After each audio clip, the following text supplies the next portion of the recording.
Austin Hill, your pole winner for tomorrow's race, the driver of the number 21 Richard Childress Chevrolet. If you have a question, please raise your hand and we'll get a mic to you. All right, well, while these people think of a question, Austin, why don't you go ahead and talk about your qualifying laps? Yeah, so, everybody at RCR has been working really, really hard to, get our Bennett Chevy Camaro fast, and we've been really close this year on getting the pole.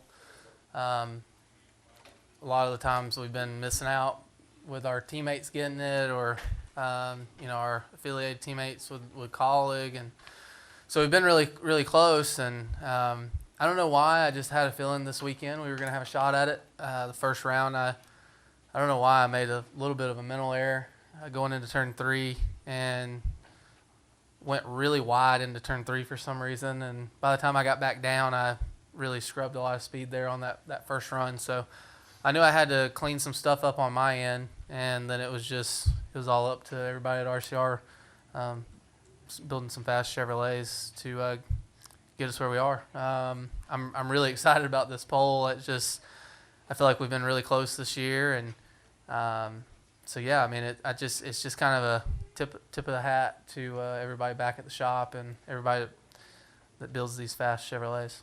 All right, well, congratulations. Let's open it up to questions. We'll go to Justin in the back. Yeah, Justin Schuler, Kicking the Tires. Yeah, Austin, this is your first career pole in Xfinity, and with how well you run on these restrictor plate or these super speedways, it's kind of a surprise that you haven't gotten a pole at one of these yet.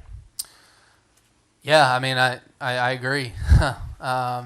Like I said, we've been really close, and we've been runner up a few times, and we've always had speed at all of the super speedways, especially in qualifying and even in the race. And I knew we were close. We just needed to maybe on my end kind of fix a few things and kind of smooth out my driving a little bit, or we just needed to find just that little bit edge, and we were able to do it today. So it's one good thing about sitting on the pole is we're up front already, so a lot of the hard work is kind of done. It's just now you got to stay up there all race, and like I spoke earlier, we're going to be really aggressive all race long, try to lead as many laps as we can, and having that pole position really makes it a lot easier on us when we start the race tomorrow. But one thing too that I was thinking of on the walk over here is pit selection for next weekend for the Roval. I think that's huge, just being able to get that first pit stall selection going into that road course. So I think that can be a benefit for us going into next weekend. And then speaking of staying up front, Creed almost shared the front row with you until Gibbs kind of sandwiched in between the two of you.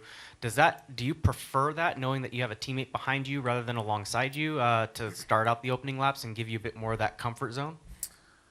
Well, I thought it would have been cool to have RCR 1-2, so I think it would have been really, really neat to have Sheldon and I both 1-2. But yeah, I mean, I think it's going to be nice not having to figure out, how you'll see the teammate game be played on restarts, where if Sheldon would have qualified second, maybe he kind of lays back that split second to where I can get up in front of him or get down in front of him, and then we could have worked together. So it makes that part of it a little bit easier, knowing that I'll have him right directly behind me. And we'll just, me and him will probably tomorrow just kind of talk it over on, what I'm thinking in the restart zones and things like that to maximize our pushing effort for the exit of turn 2, so maybe we can clear the outside lane and start controlling the race from there. We'll go to Steven. Steven Toronto, CBS Sports. Austin, RCR in the Cup Series has 4 wins this year, including Tyler's last week at Texas. I was just wondering, is the Xfinity program at RCR starting to experience somewhat of a trickle-down effect from what's going on at the Cup level?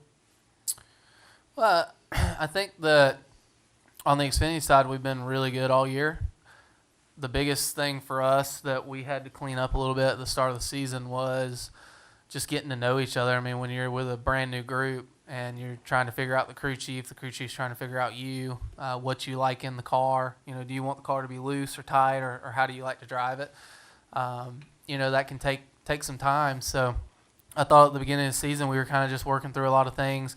I think that there's been some changes in the Xfinity Series over the past couple years that's maybe kind of gotten them a little behind, and we were really working hard these last however many races to get us back to where we felt like we needed to be, and that's running inside top 10, top 5s each and every week. And we're starting to click on a lot of things. I don't know if you would say it's a trickle effect from the Cup side or not, just those cars are so totally different. But I just think Andy, my crew chief, and I, we've just been really clicking here lately, and things that I'm saying on the radio or at the racetrack, you know, that I need in the car, he's kind of feeding off of me, and he knows what I mean by that. And earlier in the year, he might have not have made the same adjustment. So I think that's kind of been one of our biggest things that's kind of helped us throughout the season. Thanks, Austin. Yep. Any final questions? All right. Thank you, Austin, Appreciate it. and congratulations. Good luck tomorrow. Thank you.